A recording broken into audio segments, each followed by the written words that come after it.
When I was younger, I preferred to spend time at my great-grandmother's house rather than my own that I lived in with my grandmother. Being right next door, my grandmother would often let me spend the night with my great-grandparents to get me out of her hair. My grandparents had their own bedroom on one end of the house, and on the other end was the room in which I slept whenever I visited. This bedroom was big, to a 6 or 7-year-old, with a large bed that had sliding door cabinets for a headboard, and 2 large windows, one of which had a crate of older toys in it, mostly building blocks and the likes, that faced this side yard, which had several young pine trees. The other window faced a large barn out back and housed their camper and all manner of other things. Before I continue, I ought to mention that I'm a quarter Native American, of the Miami tribe to be specific. My mother was adopted by a family whose heritage was distinctly French. While my grandmother wanted my mother and I to have nothing to do with our heritage, my great-grandmother embraced it, never kept it from us, and even taught us a little bit about it. Me far less than my mother, since I was too young to understand, much before she passed. One night, when I was sleeping over at my great-grandmother's house, I woke up when the motion-detecting floodlight on the barn out back turned on. The room was flooded with light, and I could see everything clear as day. Unable to go back to sleep, I got up and decided to play with blocks until the floodlight went out, and I could finally go back to sleep. For some reason, I felt a strange urge to look out the window into the side yard, so I climbed up on the crate under the window and peered out. There in the side yard was a young man. He was in his late teens, 17 to 19, with neatly cut straight black hair, nearly ear length. He wasn't dark-skinned, but he wasn't white either. He wore what looked like tan Carhartt overalls and appeared to be examining a young pine tree not 15 feet from the window. The tree wasn't very tall, maybe 8 or 9 feet, but the young man was carefully moving the bottom branches this way, and that as if to looking for something. I watched him for a minute or two, simply observing. I didn't feel frightened, rather I was curious. Then, the young man lifted his head and looked around. When he saw me, the strangest thing happened. He looked startled, then terrified. His eyes widened so far that I could make out the whites in the low light. There is no other way to explain what occurred after, other than the crazy sounding. He turned into a deer and bolted away into the darkness. He simply turned to his left, made a drop to all fours, and was a deer by the time what would have been his hands hit the ground. He ran off back beyond the barn.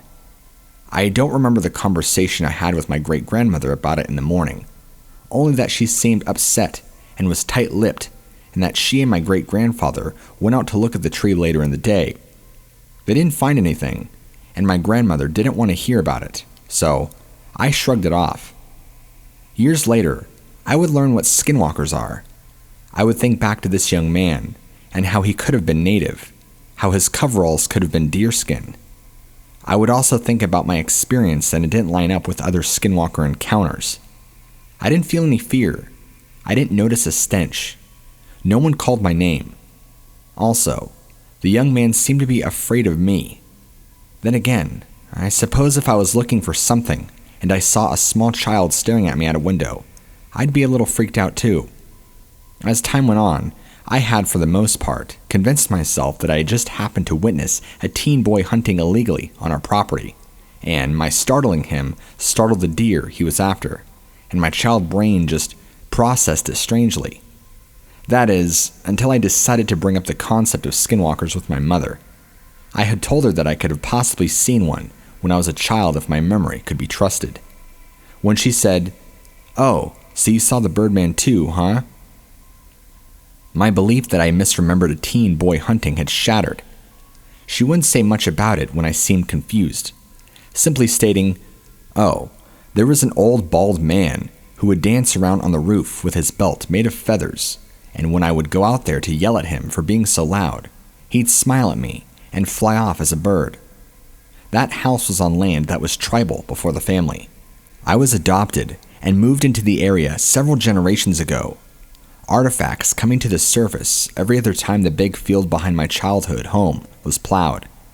Many others have had experiences there, including others of my own, though most of the other experiences seemed surreal, seemed to be things that could be brushed off as a coincidence, or me psyching myself up to see or believe something that wasn't there.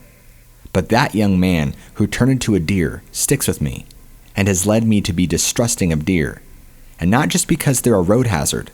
I have had many other strange occurrences with deer since then, but none so unbelievable as the shapeshifter in the coveralls.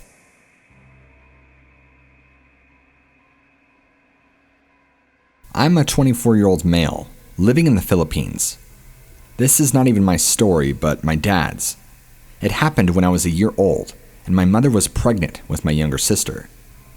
We lived in a semi-rural area, where we had a lot of relatives, and everybody knew each other in the neighborhood. My dad was out watering the plants in the backyard, when he noticed a huge black bird perched on a low branch in a tree we used to have in our backyard. I know, big deal, right? Except the bird had unnaturally bloodshot eyes, and looked back at my dad like it was thinking.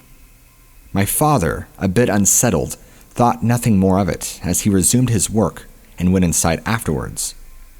Hours passed and it was after dark. My dad went out again to do some more chores in our backyard. He was just finishing up when he noticed, in the alley between our house and the fence separating us from the neighbors, some small creature shuffling across a puddle of water on the pavement. Now we had a pet turtle, a red-eared slider, and my dad thought that the turtle somehow got out of its tank and was making its way across the alley. But on closer inspection, he realized that it wasn't our turtle, but, I kid you not, a crab. That's right, a crab, hundreds of miles away from any sea. It was huge, a dinner plate-sized crab. And what further unnerved my father was that this crab, just like the bird earlier in the morning, bloodshot eyes. The crab stopped to look at my dad with, according to him, the same intense stare the bird gave him. My dad, having had enough, quickly went inside, a bit creeped out at everything that had happened that day. The very next day, my father was speaking with the elders in the neighborhood at what he saw the previous day. They told him it was an Oswing. Now, in rural areas of the Philippines, there are stories of Oswings, which are a kind of Philippine analog to vampire in Western folklore.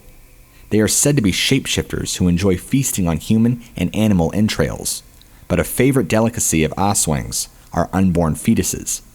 An Oswing would crawl atop a roof at night, directly above a pregnant woman as she slept, slip its long tongue through an opening in the roof, and lap up the fetus like a mosquito would blood.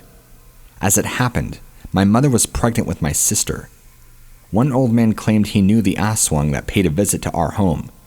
He told my dad that this particular one wasn't trying to eat my sister, but that it just liked being around pregnant women.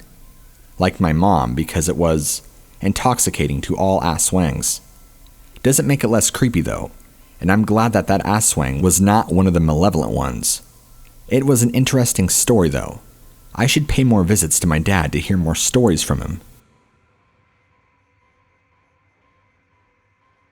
I don't know where else to share my story, so I've just come here to the first website that pops up when you search Goatman. I don't really care where I post it. The only thing that matters is that it's posted. My name is Richard, but if you don't mind me doing so, I'd prefer to skip the pleasantries and proceed with my needed story. I first came to know the tale of this frightful creature around a year ago during a school expedition that took us hiking through some desolate forest somewhere in rural England. The trip was actually completely normal, and nothing disturbing happened whatsoever. But as we sat down at the campfire one night, one of the students, whose name I didn't know, suggested that we tell some scary stories around the campfire. As cliché as it sounded, we all agreed and decided to take turns. The student who came up with the idea stated that they would go first, as they had a pretty good story saved up for such moments as this. They told a tale of a humanoid creature that, for the most part, possessed a body of a human, but that it had the head and legs of a goat. Naturally, it was labeled as the Goatman, and the student went on to speak of the creature and its endeavors into the awful. This story is the only one I remember from that night, with the rest of the stories all being based around the same generic plot concerning a bloodthirsty creature who was on the hunt for human flesh. Easily forgettable, to say the least. What scared me about the story of the Goatman and successfully imprinted into my memory was that it supposedly didn't kill people, or rather it didn't kill them straight away. The Goatman could shapeshift into any creature, be that a person or an animal. It didn't even need some ritualistic such as a drop of blood or anything crazy. It could just transform at will. I vividly remember the student ending his tale by reminding us once more that the Goatman preferred to mentally exhaust its prey before ending their lives in a variety of unimaginable, gruesome ways. Although it would very rarely show itself in its true form, the student said. Victims would typically see it take dozens of appearances throughout very short time periods. This tale was slowly but surely pushed to the back of my mind over the next couple months, with me sitting important exams and entering a transition period where many students would leave my school in order to pursue their studies elsewhere, being replaced by a more optimistic bunch who were so happy throughout their first few days at school that it made the rest of us uncomfortable. You can relax though. They weren't brain-eating aliens sent from another planet to destroy the human race, and their blissful mood soon vanished, being replaced with a harsher, more realistic one that suited the repetitive nature of school life. During this transitionary period, a number of people I knew left the school, with some of my close friends throwing goodbye parties with other people, such as the student who first introduced me to the tale of the Goatman, practically vanishing. The story of the Goatman was forcefully reintroduced to me today during a trip I made to the National Art Gallery with a small group consisting of my two closest friends. We made our way through the various sections of the gallery over the course of a couple hours, but weird and seemingly unexplainable things would occasionally happen to the group of us. The most alarming of these things was most certainly when I witnessed firsthand my friend James exiting the room containing sunflowers through a door located on the right side of the room, before reappearing through the door on the opposite side of the room only moments later. This feat was clearly impossible due to the way the building was laid out, but when the remaining two of us started walking towards James and questioning how he had just done that, he quickly backed out of the door without uttering a word. We concluded this was a practical joke, but before we could exit the room after, James, he shouted to us from the right-hand side of the room that he had initially exited out of. He yelled, "You guys coming or not?" and was seemingly clueless when we caught up to him and questioned him about the events that had just transpired. I was somewhat shaken by this initially, but refused to accept that it could have been anything but a joke. Whilst this was the only largely creepy thing that had occurred within the gallery, with the only other noticeable occurrences being a few people smiling at us in creepy ways, and one woman who supposedly walked up to my friend Charlotte and began talking to her in a language Charlotte can only describe as cryptic. Things only got worse once we decided to depart. As we drove back to our town, I stared out the window and dozed off, suddenly awakening out of nowhere as the car stood stationary at some traffic lights. Rubbing my eyes, I gazed out of the window once again, but was jolted awake when I saw the kid who had first told me the story of the Goatman all those months ago, staring at me from the other side of the road. He had an eerie grin on his face, but in true horror movie fashion. I did the stupidest thing imaginable and opened the car door before running up to him and smiling back, fully prepared to catch up with him and asked where he'd been. I hadn't thought about the Goatman so far that day, up until I saw the boy from the hiking trip standing there, and looking back on it, I'm pretty sure that the Goatman knew this too. He wasn't willing to let me forget. Just before I made it to the other side of the road, a car came speeding out of nowhere, passed right in front of me, missing me by mere inches. I flinched and impulsively clenched my eyes shut, only opening them when I sensed the danger had passed. I almost jumped out of my skin when I focused on where the boy whose name I didn't know had been standing only come face to face with an elderly man, who, despite his drastically changed features, wore the same creepy smile. I turned and sprinted back to the car, where my three friends had observed the entire event. I knew I couldn't have been hallucinating when I saw the looks of abject terror etched across their faces. I jumped in, closed the door behind me, and James slammed his foot down on the gas. The four of us sat in silence, with the only conversation we had occurring when James attempted to pull into his driveway before Charlotte shouted at him to turn their car around and head towards the nearest police station. He began to question her, but she cut him off, and the desperation in her voice told us that something was very wrong.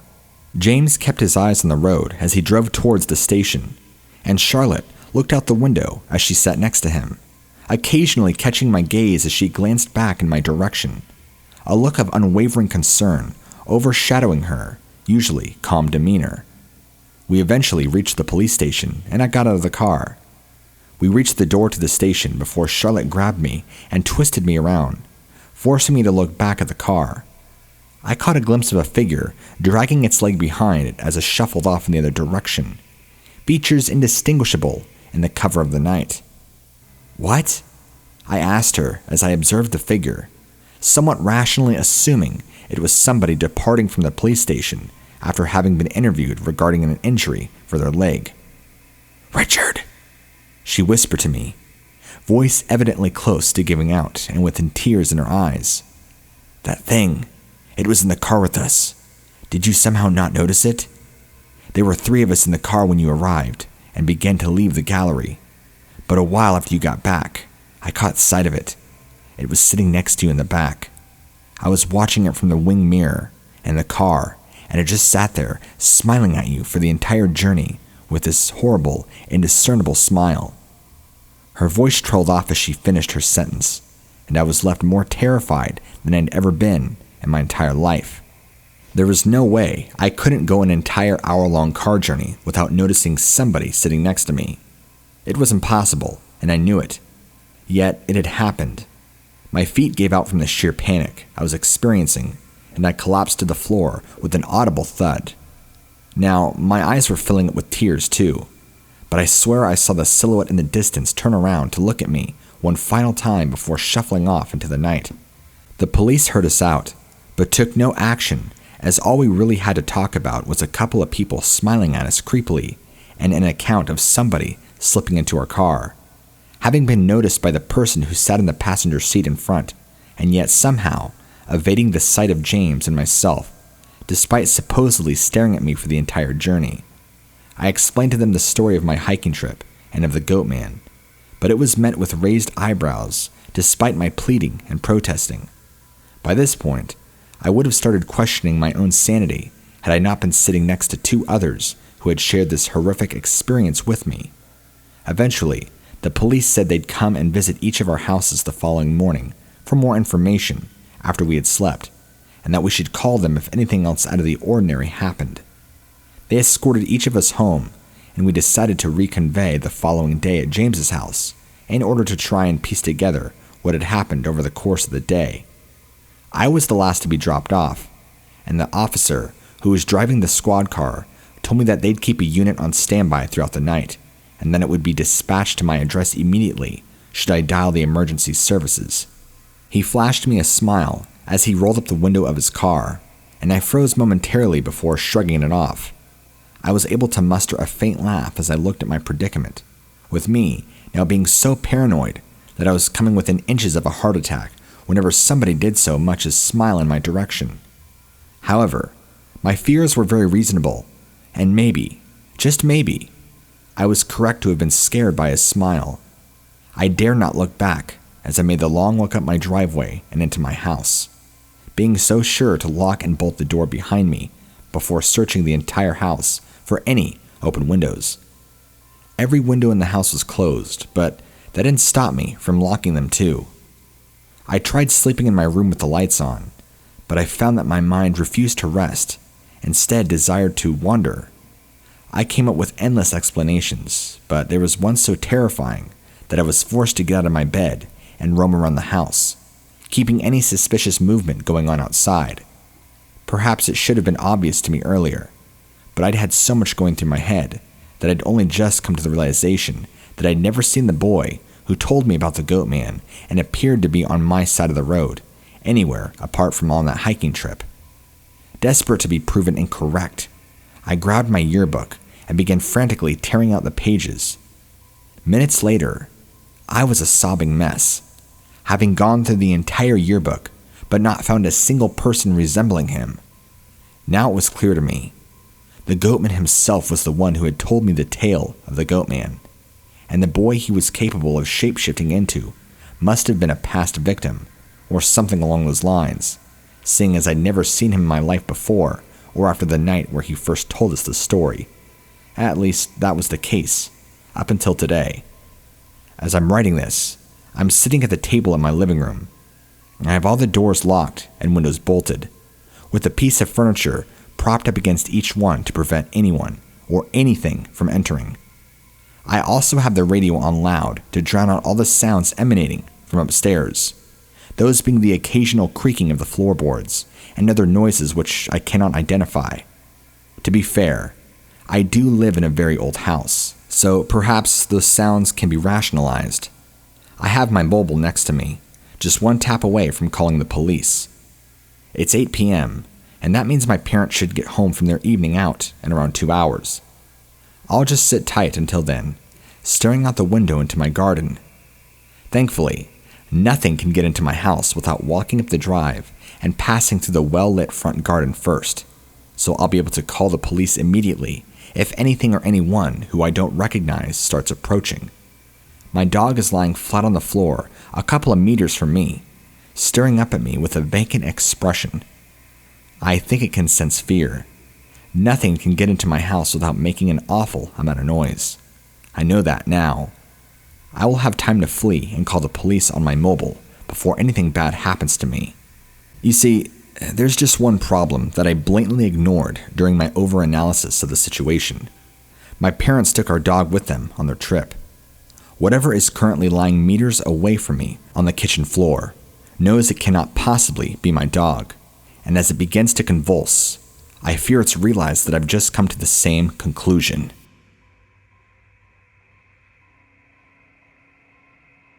I met my best friend Ben when I was 19. We started a degree in music together and had absolutely nothing in common, which we loved about each other. What shocked us was how in sync our childhoods had been.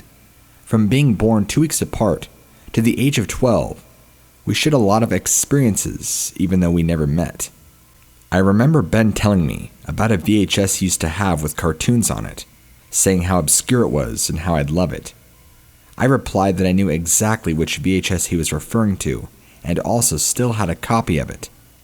This sort of thing happened a lot between us, so we liked to quiz each other from time to time, and then joke about how different we were for our identical upbringings. One night, when I was staying over at Ben's house, we got on the topic of kids' ghost stories. I love creepy stories, but Ben hates them. So, the conversation was slow going at first. We started with the usual stories kids in the neighborhood spread. It was funny how many of our town's stories were exactly the same for being opposite sides of the city and river, 10 miles from each other. The dilapidated places were always haunted. We both had heard about a one-eyed black cat nobody owns that watches the children who play out. The list of stories went on, and so did the similarities. Ben, surprisingly, into the discussion. So, you've ever heard of this story? Etc., to which I confirmed or told my town's slightly different version of the story. That's how the night progressed. After we exhausted the conversation, he ended with, "Even to this day, I'm scared of the Dogman, so please tell me you've heard that story too." I just remember being dumbfounded, saying I had no idea what a Dogman was. As far as I'm aware, the Dogman story is just in Ben's town. We tried looking on the internet, but Ben was too easily freaked out by the pictures and scary stories that popped up as we searched. The Dogman really grabbed my attention. Usually kids' ghost stories get into so much detail, like the color of the ghost's dress, or the exact way the hair hangs over the ghost's eyes. But there wasn't much info about Dogman. The details were vague. His words at the time were something like, "The older kids who were allowed out the street told us about Dogmen, who stood around in the alleys at night, and the older kids were shamelessly scared to go there when it got dark." Obviously, it was thugs or druggies, I explained. But he was adamant. No, because they ran away when they noticed the kids watching them. They'd climb up the high walls of the back alley into people's backyards really fast, without making any noise. The older kids wouldn't talk about it unless pushed. He said their feelings seemed too real to make it to a joke to scare the younger kids. His childhood friend Wes claimed to have saw one too. The story goes that the Dogman would be found standing in the small groups and more solitary in the middle of an alley, looking for scraps of food, not doing much else. Ben seriously thinks he saw one with his mom one day walking back from shopping. Apparently, it was in a fenced-off area where a block of flats had been demolished just a few years prior. At the opposite side of this land, he saw a skinny, hunchbacked man cupping his hands full of water from a stream which ran through the plot, washing his long, greasy hair, almost ritualistically. Even though he didn't see the homeless man's face and was quite far away to make out details, he swears something about the man wasn't quite human. I blamed a child's imagination and exaggerated memories, but he swears it. He showed me the area that next morning. If he and his mother are remembering correctly, I have no idea why even a homeless man would wash his hair in that dirty stream. I first met Wes a few weeks after that night that I learned about the Dogman, and didn't hesitate to ask for his first-hand account of the Dogman. It was the main reason I decided to meet him, after all. His description was similar to Ben's, but his encounter was far more close up. Wes lived from the local corner shop than Ben and used to take a shortcut through an alley when he walked there. The wheelie Ben's route that day, he said he could hear a cat or dog fending on some discarded food behind one of the bins. It happens a lot, and everybody knows to keep a distance so the dog won't get aggravated and attack. But Wes said the dog didn't look right. He only got a quick glance before it ran behind a wall with a rotten roast chicken hanging from its mouth. According to his memory, it was running more like a hyena than a normal dog, with its shoulders held much higher than its hips. The snout was too short, and the ears were more elven than a dog's. He can't remember if the creature had fur or not, but it definitely was naked. Not long after, he overheard the older kids talking about Dogman and realized what he had saw. I like Wes. He has a doubting attitude akin to mine, and admitted his memory may have been influenced by the older kids' stories. It could have just been a normal dog struggling to carry a whole chicken away after being startled. The story lay dormant, not mentioned for months after I spoke to Wes. In that time, I had moved away and have only managed to visit Ben 3 times since then. The last time I met with him, we decided to go to the local takeaway in the early hours of the morning, and I got my very own encounter of what could have been the Dogman. Right on that same abandoned plot where Ben saw the homeless man bathing, there was a decent-sized fire burning. I could make out possibly 3 silhouettes huddled around the flames. Ben's area is pretty rough, so this isn't an unusual sight, but I don't know how to describe it. Those figures weren't moving naturally. My view wasn't great because Ben wouldn't move closer than we were, but I swear those silhouettes never stood completely upright. We watched them for about 5 minutes. They were hunched over with their backs up, warning and warming their gloves and hands by the fire with their hoods up. I remember one of them moving closer to the fire while keeping its hands on the ground. It would have been easier to just stand and walk closer, but it shuffled awkwardly using its arms. Everything about their movement was indescribably awkward. I was so excited. It had to have been the Dogman. I didn't want them to spot us, so we left pretty soon after that. But I forced Ben to visit the bonfire with me the next day. There was just a milk crate that sat next to a charred circle on the ground. Nothing to prove these beings were inhuman. Strangely, there were bones in amongst the smoldering papers and branches that had been burning the night before. We could make out scooty handprints where at least one of the homeless people had presumably crawled over to the charred ground. The trail of handprints led away from the bonfire and faded after a couple of meters. That was all we found. We walked away feeling slightly silly, laughing at how we had probably been stalking a trio of drunk tramps. However, Ben's realization unnerved us terribly. As the handshell faded, he pointed out a large paw print becoming more and more prominent in the middle of the fading handprints. Then, it struck me why I found their gait so weird the night before. As the man had walked closer to the fire, He placed his feet in exactly the same spot where his hands had been.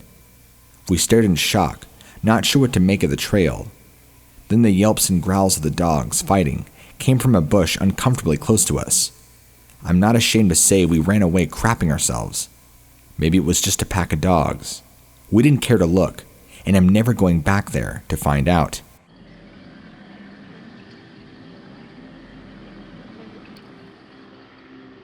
So recently, after talking about skinwalkers on PlayStation to freak people out, I've been having weird occurrences. Oftentimes, when I go out to smoke on my back porch, I can hear footsteps a lot of the time. It could just be deer, and probably is. I do live in Kentucky, which has lots of deer. But the other night, something crazy happened when I walked outside to go smoke, and I start hearing crazy noises coming from my neighbor's barn. It sounded like maybe raccoons mating, or something, or some small creature being brutally killed. I shined a spotlight over there in that general direction and didn't see anything, and didn't think much of it. So I walked to my smoke spot, and the next thing you know, I hear something that sounded extremely heavy, almost like a horse galloping, coming straight towards me, or a heavy man. I quickly turn on my spotlight, and I see a very large dog. It was either a wolf or a German shepherd. It had piercing yellow eyes, and it quickly sped past me and off into the night. That's weird, because I have never seen that dog or wolf ever before. Whenever it ran past me, the noises from the barn stopped. I know I'm not crazy either, because the neighbor's dog was going apeshit. A few nights before this, I was out buying weed at 2 a.m. on my road, and my dealer tells me somebody is walking down the road. So I get the goods, and I sit back and watch this person from behind a tree. It was just weird, because I have never seen anybody walking about this early in the morning. Just tonight, I went outside to go smoke, and I get hit with a nasty stench of rotting flesh, and a kind of nasty hermit crab smell. So I said, hell no, and went back in. I just went back out 30 minutes ago, and the stench is gone. I don't know what's going on. Do you guys think these occurrences sound like skinwalkers or some other supernatural creature? I do live in Kentucky, so I don't see how a skinwalker would be up this far northeast.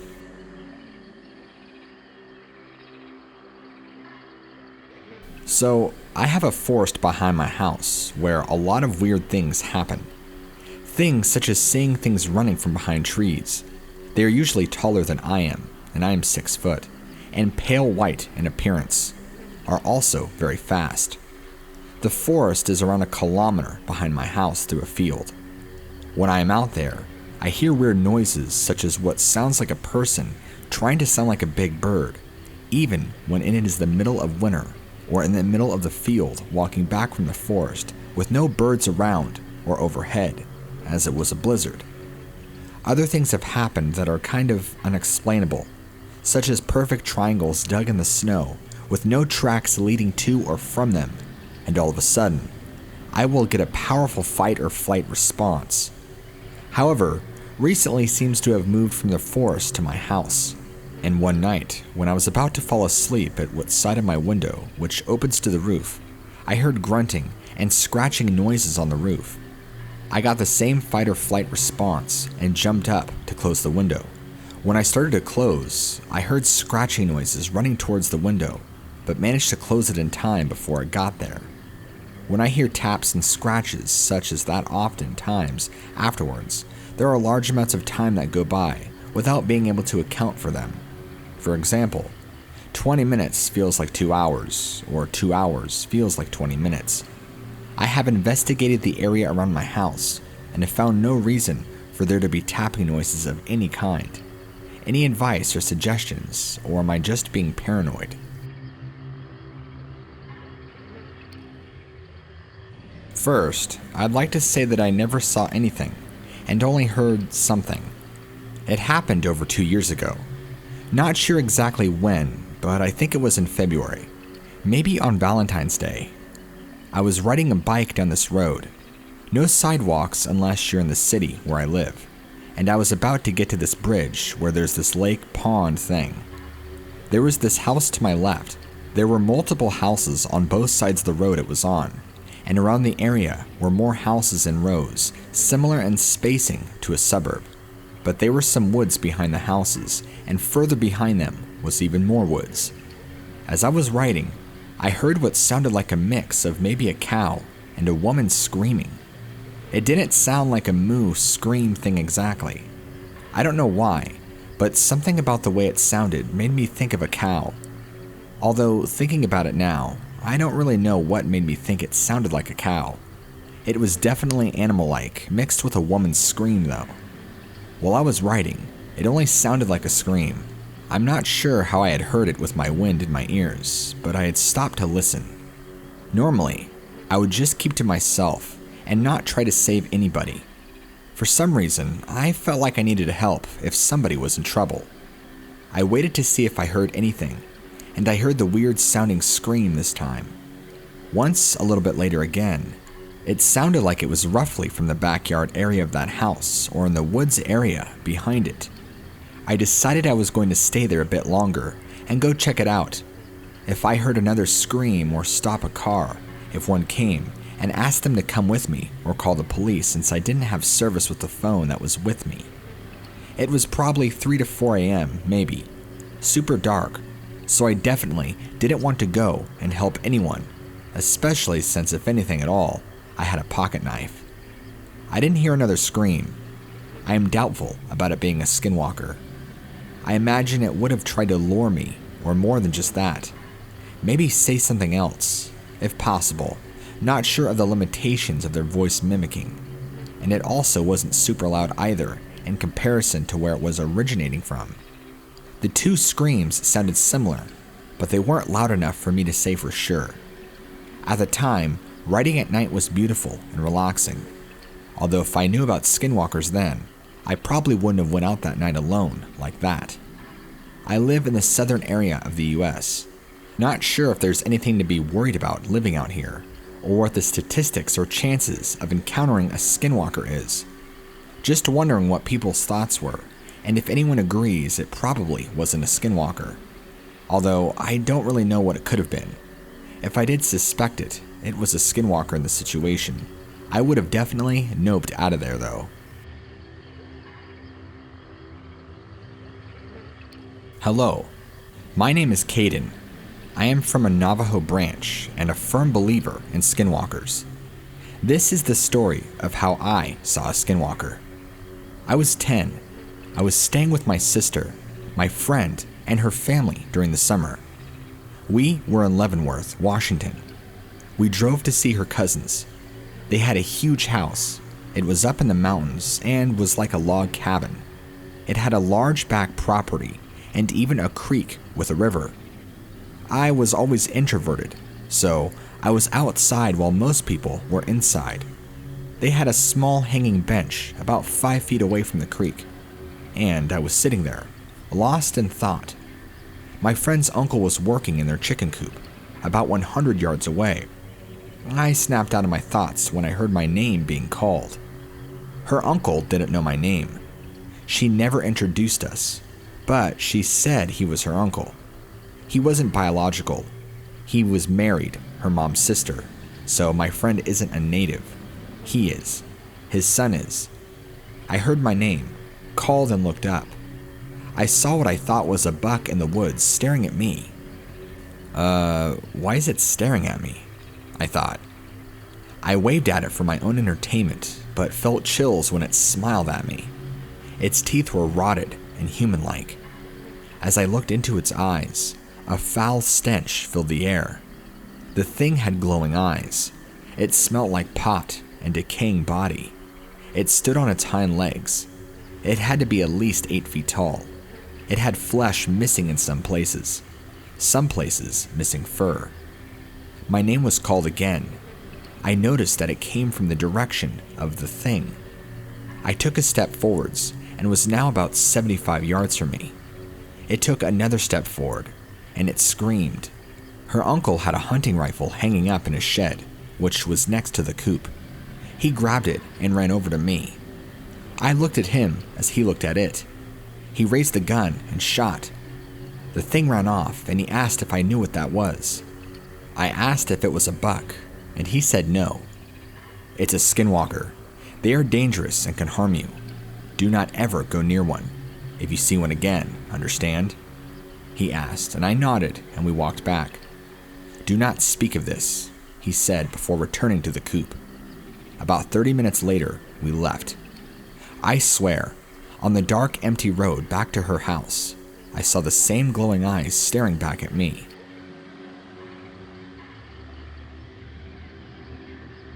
This is a personal story and experience. Let me start by providing a few details to establish the backstory. I have contemplated whether or not to reveal this story since the day it happened. According to Navajo kinship, your cousins are legitimately considered your sisters and brothers, depending on their gender, of course. So, forgive me if the term cousin brother seems a bit janky. I grew up next door to my cousin brother, who was less than a year my senior. We did everything together. In high school, he became a popular basketball player, but mediocre academic. You know that old song and dance? He was a light-skinned Navajo, clear complexion, athletic, very handsome and popular, etc. I was enrolled into kindergarten a year after he was due, my late birth date, making him a junior, 11th grade, and myself a sophomore, 10th grade when the story occurred. If you come from the res, you know how important basketball is. You're basically a celebrity. Going to high school on a dry res usually meant that getting alcohol was very, very difficult. So, even in high school parties were very limited in terms of alcohol consumption, meaning no one built up a strong alcohol tolerance. Everybody was a lightweight because the drinking was infrequent, and even when alcohol was available, you had to return to your parents' home, so most people stayed relatively sober. Our older sister was attending university off the res and invited both us brothers out for her upcoming spring break. Our spring break was 2 weeks, and during our second week of break, her spring break would commence. Therefore, during our 2-week visit to her campus apartment, she was in class the first week, leaving us to our own devices. He quickly made friends with some people our sister introduced him to, and began going to parties almost every night. I went to a few, but left early on most occasions. I didn't drink or smoke during high school. One day, while my sister was in class, I slept past 1 p.m. Being a teenage boy, it wasn't hard, and my brother stumbled into the apartment from the party he attended the night before. He was very intoxicated. The kind of heavily intoxicated that you can smell the alcohol coming out of his pores, and the smell of alcohol lifting off his bad breath and clothes. He finds a handle of vodka that was chilling in the fridge and begins drinking that. It isn't long before he is crying and having a complete meltdown. To this day, I still get chills thinking about what came out of his mouth that late afternoon. He was basically crying and almost incoherent, but was adamant that he needed to get something off of his chest and confess something. I'm there listening, but still a bit annoyed because I was left to babysit him. I figured he was going to say he was cheating on his girlfriend, or got arrested last night, or something frivolous. This is not verbatim what he said, but the gist of his confession. He begins to confess that he is a skinwalker. I tell him to shut up and that he's just messed up. He gets angry because I am not listening correctly. His angry outburst spurs me to longer interference and to just listen to what he has to say. He repeats himself and says, I am a skinwalker. I killed my paternal grandmother. He continues to say that around the time we were in junior high, which is 7th and 8th grade, is when he began practicing bad medicine to become a skinwalker. I don't remember if I asked for an explanation in pure disbelief or what, but he continues to say that one summer evening, when he was out after dark, shooting hoops alone, a skinwalker was watching him from the roof of an empty hogan. By empty hogan, I mean a vacant hogan, uninhabited by any family members, but was centrally located and used solely for ceremonial purposes. blessing way ceremonies, prayers, and puberty ceremonies, aka good medicine. Under the one streetlight, the stage is set. The ball ricochets off the rim and rolls past the Hogan. He runs after it frantically, trying to pick up the basketball before it rolls into Bullhead stickers. He said it was then that he noticed he was being watched. He said he saw the man. He said man with no further inclination of a name or who the man was in relation to him, crouched on all fours and then crawling around the Hogan roof following him. The man offers to teach him to become powerful and successful just like him. I can only summarize that being young and impressionable without thinking of consequence is what launched him down a path of bad medicine. He stumbles over his own words and key details. He then admits that there is an irrefutable trade. Someone he loved dearly must be sacrificed or exchanged for power. At some point, he looks me in the eyes and says something to the effect of, "Didn't you ever notice as kids I was always missing a lot or not around?" He confides in me that the man, his Skinwalker teacher, would come during the night and take him away to teach him. To where, I have no clue. He never said. I refute his claim. At the risk of him having another angry outburst, I was trying to keep his volume low because I didn't want the campus security to show up and our sister to get in trouble, that he murdered his paternal grandmother. She was killed in a vehicular accident. A semi-truck hit her vehicle straight on. She died instantly. I tell him it was an accident. He said him and his teacher performed evil chants and bad medicine, causing the accident to happen. That was his final test and subsequent initiation. I believe during all this, he was blacked out. He passes out eventually before my sister returns. I never tell her. We leave him in the apartment and go hang out with her friends. He wakes up the next day, not remembering anything and acting like nothing ever happened. Growing up traditional, I was told all my life that by elders and my parents, who were told by medicine men that if a skinwalker reveals their identity or their identity becomes known, they will get sick and die. This thought haunted my mind for a long time after this. I believed that my cousin would get terminally ill or become a fatality in a car accident for revealing everything he revealed. To be honest, I thought that his Skinwalker pack or clan, or whatever you want to call them, would retaliate and start casting bad medicine on me for even knowing. Weeks become months, and months become years. Nothing happens. To this day, my cousin's brother is healthy and still handsome with a small family of his own. We aren't as close anymore. I wouldn't say estranged because there was no falling out or bad blood. I went to college and came back a different person. Why didn't anything happen to him? Maybe he was lying, but why would his story be as detailed as it was, even as a blacked out drunk? Why would a normal person want to admit to killing their loved one? I don't know the answer to any of these questions. I heard this story from my sister's coworker and trusted friend of many years. They've known each other since kindergarten. In small rural reservation communities, it is not uncommon to know somebody throughout your lifetime due to limited choices of schools. You basically go to school with the same generation of kids from kindergarten until you graduate high school. This story isn't as detailed or in-depth as many other stories that people have shared with me, because my sister's friend explained it very nonchalantly and quickly in passing. Anyway, my sister tells her friend to tell the story to me. It takes her a moment of contemplation to share it. She said that her cousins, who are twin brothers, were always fearless ever since they were kids. They were hard to scare and would never cry or show emotion as far back as she could remember. She continued to say that they would always play freeze tag and kick the can outside after the sun went down, even though their grandma would tell them not to. They would spend the night on the trampoline with no tent, just sleeping bags during the summer. They live out towards Spider Rock when the pavement turns to dirt road. That dirt road becomes Three Turkey and eventually Old Sawmill Road. For a few weeks, something kept coming up into the family's property, causing the dogs to howl and bark, and the cattle and sheep to get flustered and frantic. It started to get the brothers annoyed and territorial, to say the least. She said they fashioned a sort of tactical weighted netting out of the wires and heavy lead pipes. One of the nights, the brothers decide to wait up and stake out whatever has been harassing their animals and property.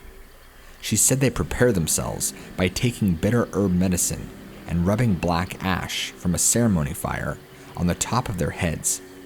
They situated themselves above the sheep shed, giving them the best vantage point, allowing for the weighted netting to fall directly on top. They didn't have to wait long.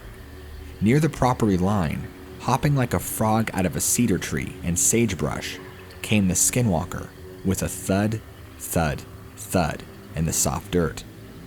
They waited quietly as the dogs barked and stayed in front of the doorway to the house. They said it hopped like a disjointed frog or some kind of animal they never saw in the wild. Soon enough, it made its way towards the sheep corral. The sheep got frightened and gathered on the far side of the corral, the furthest point in the entrapped space away from the Skinwalker. At this point, she said bluntly and matter-of-factly, then they threw the netting down on top of it and captured it. They jumped down on top of it as well. No weird inhuman screams or shills, just a very human man yelling for them to let him go in Navajo. She said that they told her the Skinwalker smelled like roadkill or rotting grease. She said they called the Navajo Nation police and stayed with the entrapped Skinwalker until the unit arrived, which on the res was a while. The cops loaded the putrid-smelling culprit into the back of the police SUV. The entire time, the culprit was just screaming to let him go home, and he didn't do anything. The cops were Navajo, and realized upon arriving what the person was based solely on, how the person was dressed and smelling. Dressed in tattered furs and rotten grease and black paint smeared all over their body. I asked then what happened. She said the cops drove away with the person, and told the family they were going to do a full write-up and all that kind of protocol. However, the family never received a copy of the case or case number in the mail, like the cops assured them that they would. I asked her then what. She said I don't know what happened after that. She supposed they held the suspect in the drunk tank away from everyone and released them with all the other drunkards in the next morning.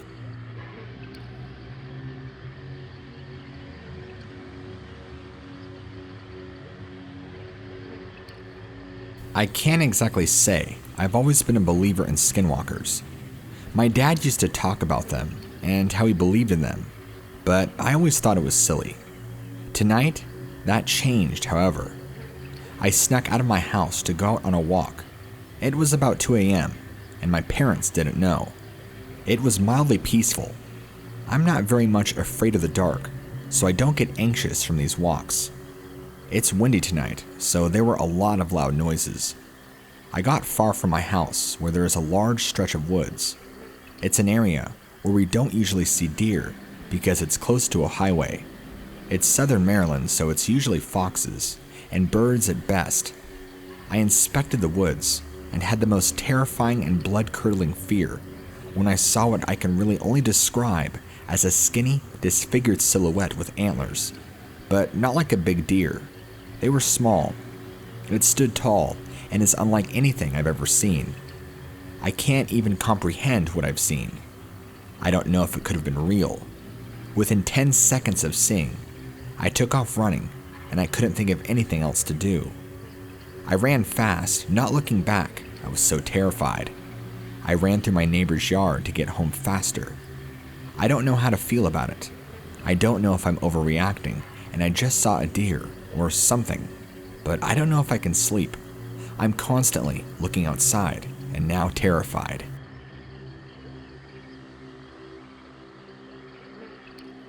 I have believed in skinwalkers most of my life, and I'm confident I've seen a skinwalker 2 times. I grew up spending a lot of time in southwest Colorado by the Four Corners, where there are Navajo and Ute Indian reservations. In the small town of Cortez, which is a non-res, there is a story known by locals about this place called Skinwalker Lane. It's this old dirt road, just outside of the reservation, that leads to an old abandoned cabin. The cabin is decades old, and is said to have been built unrightfully on Indian burial grounds by white men. As the story goes, a white family lived there and disappeared mysteriously. As a couple of dumb teenagers, me and a few of my cousins didn't believe in what we thought was a hoax, Skinwalker Lane, and wanted to go check it out. We all piled into our old Jeep SUV and drove all the way out to Skinwalker Lane at about 11 p.m. when it was pitch black outside. The sky was lit up from the moon, and you could make out the peaks of Sleeping Ute Mountain in the distance and the edges of the willows which line either side of Skinwalker Lane. As we slowly eased down the road, the car got quiet, and we all had a weird feeling. Deer in groups of 2 or 3 kept poking their heads out of the willows and just stared at us without caution.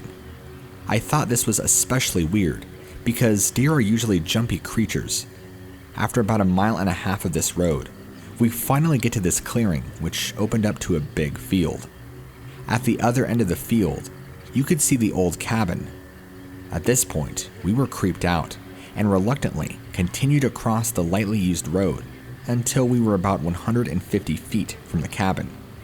The cabin was very dark, the wood rotted, and there were weird carvings all over it that looked like some sort of tribal symbolism.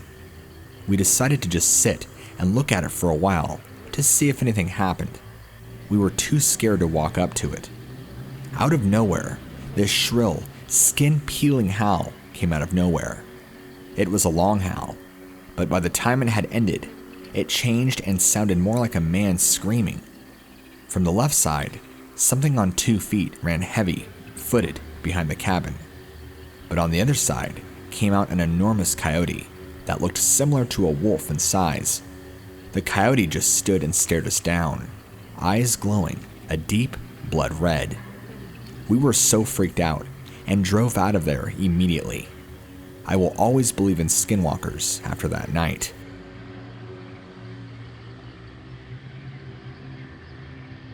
This story was told to me by my brother.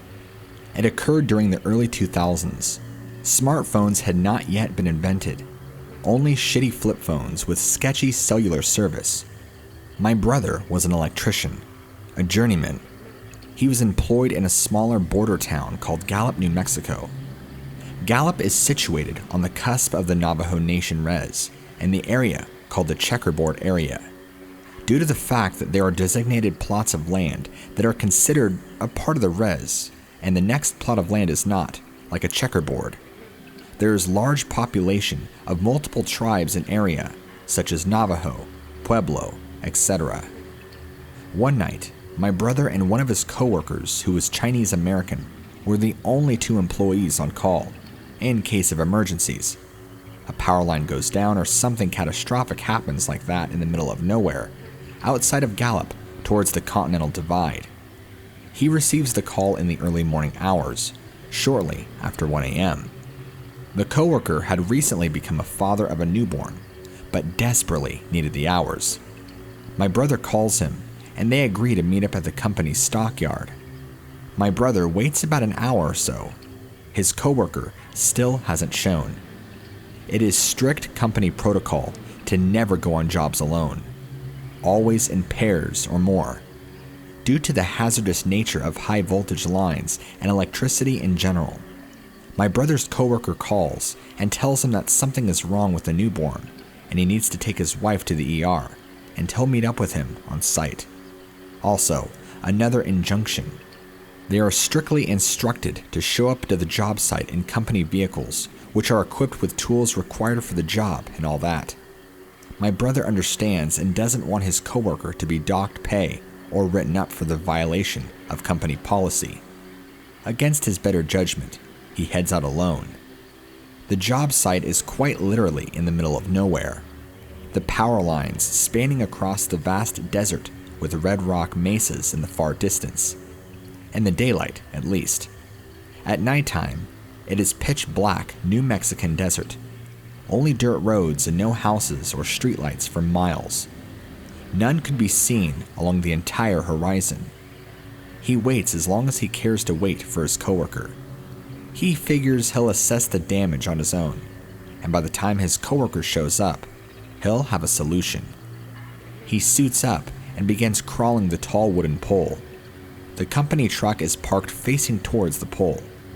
The high beams illuminated the base and subsequent foreground. He reaches the top of the pole. Some time passes as he is trying to calibrate the issue or solve the problem. The power outage. Something on the ground below him catches the corner of his peripheral. He looks down in disbelief and shock as his mind tries to make sense of what he is seeing. He described it as a man crawling on all fours, wearing the skin of a coyote. The skin draped along its back, with limbs like dead weights dangling towards the ground. He watches as the creature patrols the area. He said he witnessed the Skinwalker encircle the truck with smaller and smaller orbits, until eventually it stood up on 2 feet and peered inside the window of the truck on the driver's side. He described the motions of the Skinwalker and said it was moving as if it was confused as to what was going on, where the driver of the truck was. From his vantage point, he can defer that the Skinwalker was male, was painted with black paint and white clay.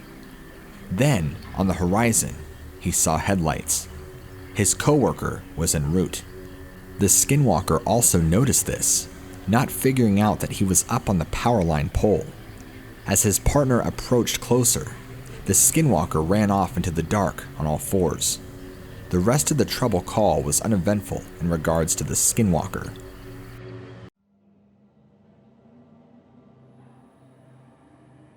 I was on a walk about a month ago, and I was almost home.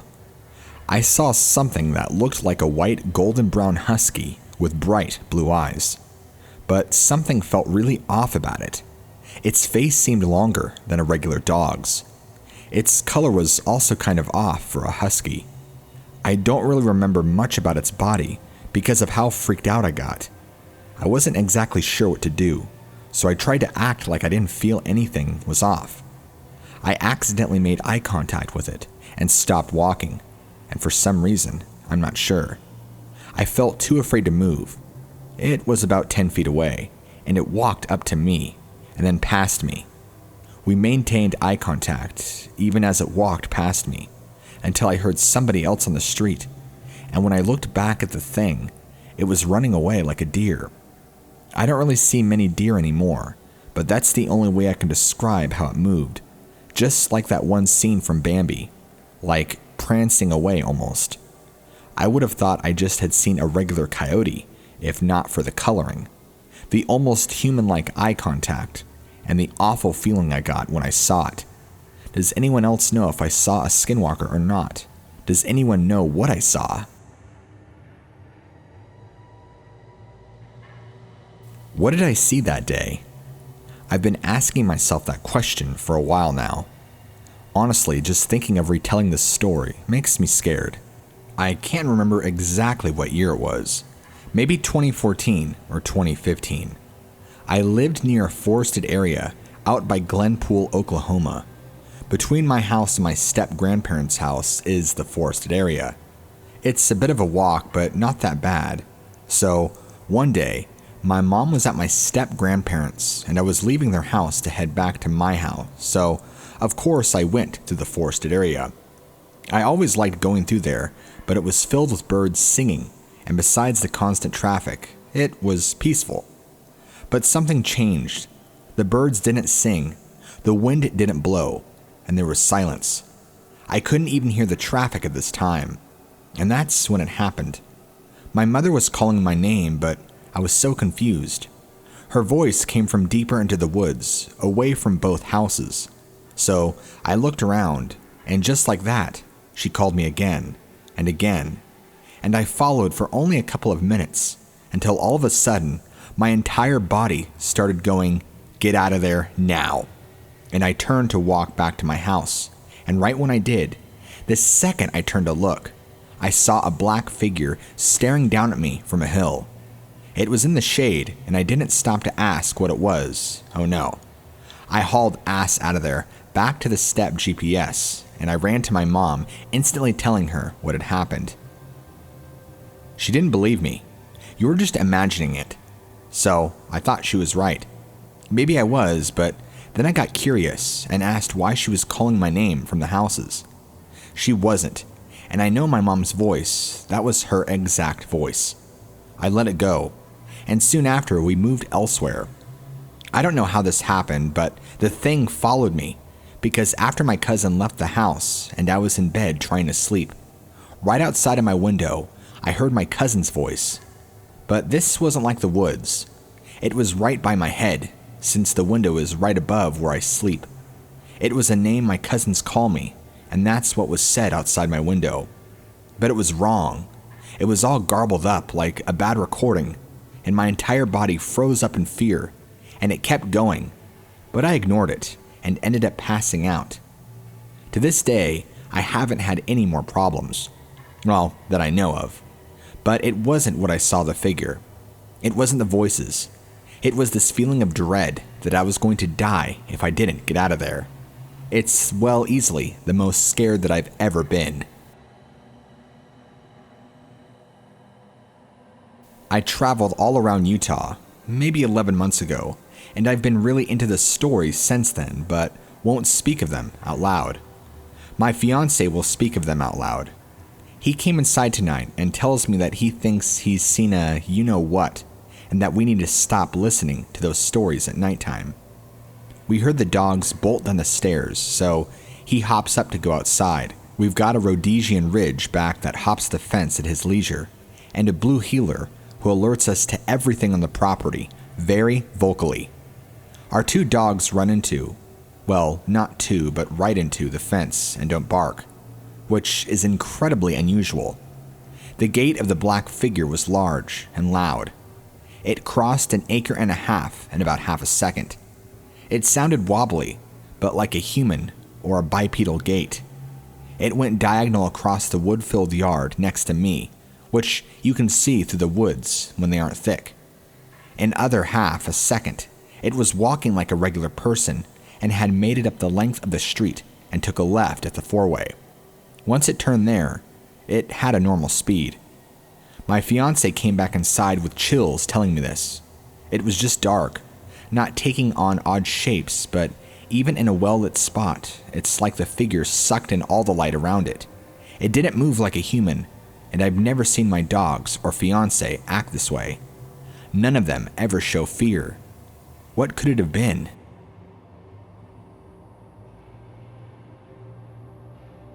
My family was on vacation in a town 5 hours away from my hometown in Kansas. We were staying with my uncle and his family. We went up there because my father is a gym rat, and he was supporting his friend in a bodybuilding competition. My dad drove up to his friend's hotel alone, without us, because they were going out to drink and go to clubs probably. We were also super tired and already getting ready for bed. I was half asleep when my father left, but it was just me, my older brother, and mother. Anyway, flashed forward like an hour or two, my dad had a little too much to drink and was drunk and unable to drive. My mom and uncle drove the 20-ish minutes across town to pick him up. They get to the bar and they get my dad in the car. My mom was kind of mad at this point. It was around midnight, and that's late for my mom. They get back on the road and heading to my uncle's house. My uncle was driving out of nowhere, and a large deer runs next to the car. My mom also said his head was on backwards.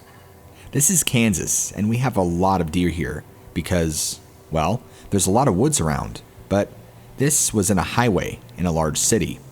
Not to mention that deer was not in front of the car like a normal deer would be, but as though the deer was racing the car. My mom says the deer was staring into her window, into her eyes, and she said the deer looked like the devil was inside of it. She said he looked like he was angry, frustrated, and just fear and complete hate in his eyes. Also, the deer was like galloping like a house. My mom says it just seemed super off. She was freaking out and angry, and my uncle didn't see it, and my dad was drunk, and honestly, doesn't even know if he saw it. She got to my uncle's house, freaking the hell out, shaking, and couldn't believe what had happened. She couldn't sleep that night, obviously, because of what happened. Not until months later, maybe even a year later, I stumbled upon skinwalkers and what they are.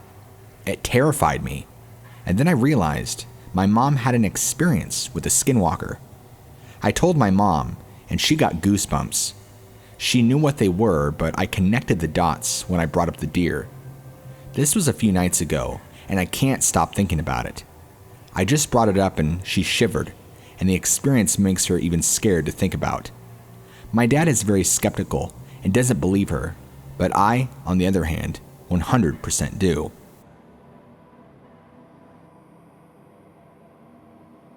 Hello there. My name is Bradley, and I am somewhat of an adrenaline junkie. What I do to get this fix, if adrenaline, is I would go out in search of nothing in particular and just hope something happens. Sometimes I get more than I wanted, and this is one of those stories, with the exception that I wasn't seeking adrenaline this time. Be warned that some events in this story may be disturbing for the faint of heart. This is your warning. Continue at your own risk. The date is October 14th, 2010. I used to live on a decent-sized property in the mountains of northwestern Georgia. I loved it up there. So many places to wander off to, and so many places have a little hideout. It was the day before my uncle's birthday, and me and him wanted to go out to our favorite hangout spot, which we called the broccoli tree. In a nutshell, it was an uprooted tree with a hole big enough to fit a couple of chairs and some other things where the roots had been. We did some modifications and put a tarp over it so we could stay in there even if it rained. So, me and my uncle are walking out to the tree, which is about a good 15-minute walk from the front porch of the house. As soon as we break into the tree line, we start messing around and pushing each other playfully, without a care in the world. My uncle and I had walked to the tree so many times we can find it in the pitch black darkness, so we weren't really that afraid. I sort of had this feeling that we were being watched, but I just shrugged it off a little and kept walking. Skip forward a little bit to our arrival at the tree. Nothing seemed out of place, so we went inside and sat down. We started to talk about specific things, what he had seen out hunting, and things like that. Then, he mentioned a skinwalker. Confused, I asked him what it was, and he broke it down so I could understand. He said that they were half man, half beast that could shapeshift. I laughed at this and asked him if he'd been playing too much Diablo recently, not thinking he was serious. He looked me in the eyes with dead, serious looks on his face and says he saw one while he was hunting.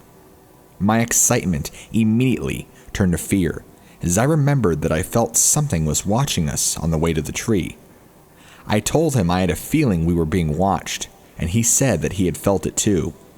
We start listening closely to see if we could hear anything outside the tree, but everything felt silent. We both looked at each other and decided we had to leave. We emerged from the tree, and he tells me to jump onto his back so he could run. I do so, and the moment I was on his back, he had a tight grip. We heard something from behind us. I go to turn around and look to see what it was, but my uncle told me not to. Then he started running to the house in almost pitch black darkness with something chasing after us. I could hear its footfalls behind us, and heavy breathing was getting louder as if it was getting closer. I scream faster at my uncle, and he starts dead-ass sprinting through the woods. Then the front porch light comes into view through the trees, and I say, "There it is." Then my uncle trips over himself, and we both catch air. I was flung a little higher, so I landed closer to the house than he did. I looked back at him, and he screamed at me to run and to not worry about him. I didn't listen. I ran over to help him when something hit me square in the chest, knocking me back. "Don't look!" my uncle screamed. I wish I would have listened. I look up to see a man with a dog-like head and glowing, solid white eyes. My uncle tries to scurry away from it, but it grabs him and picks him up to his feet and stares into his eyes. Then came a gunshot. The beast tosses my uncle into a tree and scurries away, frightened. That's when my other uncle comes up from behind me and helps my uncle up off the ground. I slowly stand up and wipe myself off, ask what that thing was. The uncle that was with me says only one word: Skinwalker. Then all three of us go back to the house. A couple of days later, the uncle that was with me was deployed overseas to Korea for the army. We tried to forget, but we just couldn't seem to get it off our minds. One night, I woke up at about 4 a.m. because of a dream I had had. I rubbed my eyes and let them adjust to the low levels of light and see the two glowing eyes again, right outside my window. I grabbed the flashlight I had in my room for late night bathroom runs and shine it right out the window. Within a few seconds, the Skinwalker ran away, and I have yet to see him again. To this day, both of my uncles have not spoken a word about this and refuse to talk about it. The sun sets awfully early in my neck of the woods, but I still take my dog hiking in the national park, even after my shift. Sadly, it's around 9 or 10 p.m. At the earliest, usually until 11 or midnight. It's been a routine to carry a flashlight, my GPS watch, water, bowl, and my firearm tucked away. It's beautiful to truly be alone and submersed into nature, so I leave behind my phone. No signal here anyway. Half an hour into my last hike, I'm chatting with my dog about my day. Then, I heard a piano. It was faintly playing long, sweet notes towards me from each direction. Cookies instantly went rigid. Her body's stoic and strong. She does not even do this when there's a predator. She will take off running and ask questions later. Though, there wasn't an origin to the sound. It was just thickening in the air, if that makes sense. So, she had nowhere to run. I chalk it up to the wind since its fall and continued forward. 10 minutes in, I heard my voice calling to my dog from the west. It stopped us in our tracks. It sounded raspy, choppy, cut, like somebody had cut and edited my voice. "Cookies, get over here, baby girl." Sounded like, "Cookies, get here, girl." My dog looks at me with such confusion, and I tell her to stay beside me. The voice is much louder. When I say it was louder, it was like the volume had been raised, but not the tone of my voice, which is what Cookie responds to. We start heading back, roughly 30 minutes left. I'm spooked and thinking of the mistakes I made to attract this hot mess. Using the same route, not having a phone on me, using a flashlight, and talking instead of listening, not blessing the hike, wearing a neon yellow vest, not telling my girlfriend when to expect me back. Briskly walking back, the sounds of my voice became more warped and bent, but closer. Cookies and me ended up running the rest of the way. I personally felt like if I looked back to see what was behind me, it would be the last thing that I ever saw. My voice was blaring at this point and filled with anger, booming from both west and east. I have never been more scared nor have ever ran so fast. Cookies was whining and rushing me along, but also wouldn't look back at me. We broke free from the trail. The voices ceased instantly. The sounds of nature returned in its place. I don't know what to think.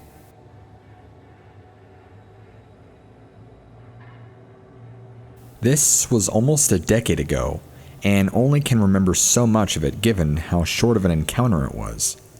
I was 6 at the time and living at my grandparents'. It was late into the night, far past my bedtime, and I couldn't get any rest, so I woke up and went and made my way to the kitchen to get a cup of water. I had made it into the living room, and being a little kid, was nervous about the dark room already, but got close to the glass doors at the porch to turn on the lights. The light out of the porch was always on at night to deter intruders, like we had an active camera system, but the light was completely blocked out. I figured this out and decided to turn on and face what was causing the problem. A disgusting and massive coyote was staring right back at me and seemed to bite me through the glass. It looked rotted away and seemed to have mange. I was frozen in fear, and after what felt like an eternity staring at this undead beast, it finally gave up and ran off into the cornfield behind my grandparents' house. After that, I finally gathered myself and screamed. I never had a similar experience since, other than strange encounters in my apartment complex, which is somewhat surrounded by forest on the back end, which can lead to strange things, and even stranger people. My boyfriend and I were on our way to meet his parents at a campsite last night, up on a small mountain in central Arkansas. It was dark by the time we got up there, and we were traveling down some pretty windy roads through the forest. We start going past a little field area by the side of the road filled with tall grass, and I saw some eyes reflecting light, super bright, almost like they were lights themselves. I've never seen a normal animal's eyes reflect a light like this. It was weird. The grass was pretty tall, so I only really saw the head, but it looked like it just was some creature literally bouncing through the field. Didn't seem like it had any fur, and I didn't see any ears. It looked like it may have been on 2 feet, because it definitely didn't look like any four-legged animal from its posture alone. We thought it might have been a deer, but we saw some actual deer a few minutes later, and it looked nothing like those. They were smaller, and their eyes weren't reflecting the light like that thing was. I didn't get a super good look, because I only saw it for a few seconds, but it was just weird. It wasn't like my brain spent any time trying to figure out what it was, it just immediately went to fear. Like, that thing isn't normal, get away. There have also been disappearances in that area that fit the criteria for being Skinwalker related. Not really related to this story, but my boyfriend's uncle has seen multiple Sasquatch on this mountain too, so there are other cryptids here. Do you think we actually saw a Skinwalker?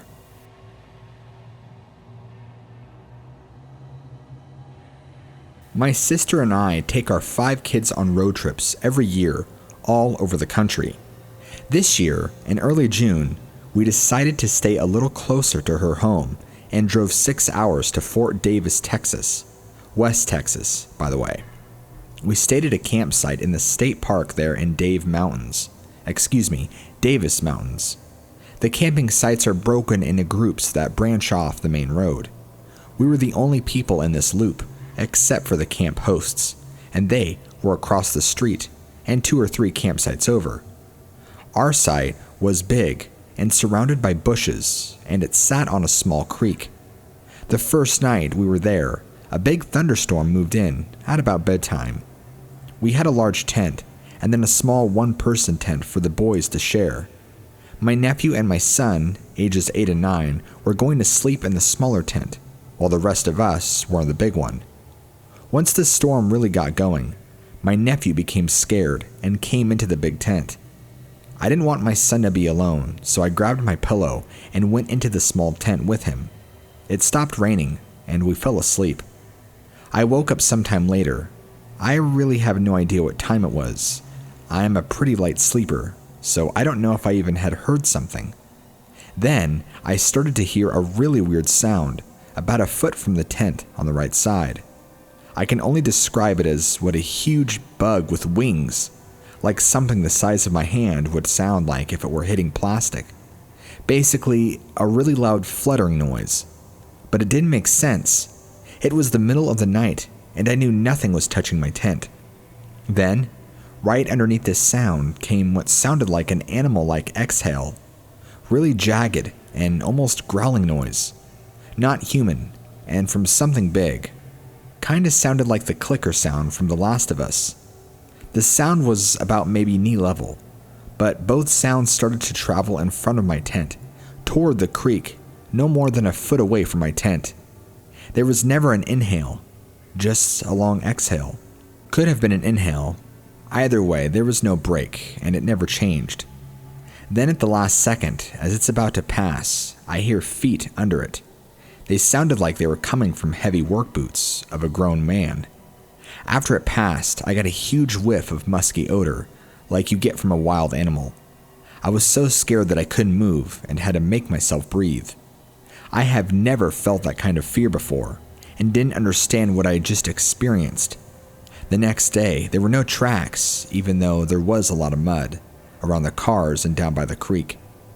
I thought at first maybe it was a mountain lion, but they are extremely quiet.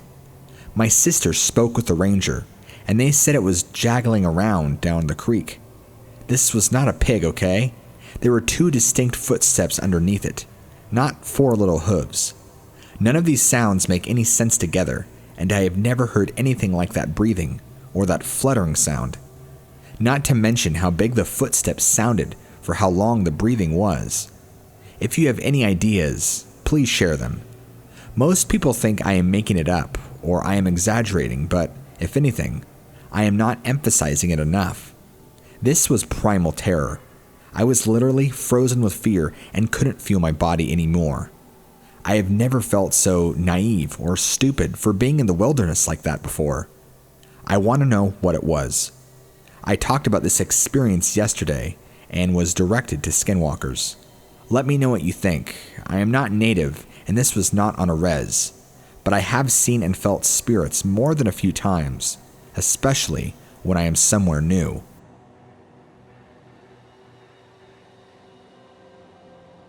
I live in Las Vegas, Nevada, and a popular nature escape for many locals is a nature preserve area called Red Rock Canyon, which is a part of a larger BLM network.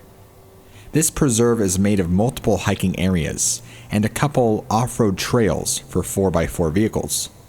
One of these trails is called the Willow Springs Picnic Area, and off-road trail which connects the La Madre Mountain wilderness and is home to glyphs left over from the Paiute tribe. Yesterday, my husband and I decided to go on a little excursion into this trail. We took our Ford Escape up this slow, winding trail until we came to a pull-off where we stopped to appreciate the scenery and for me to harvest some prickly pears or cactus fruit to snack on later.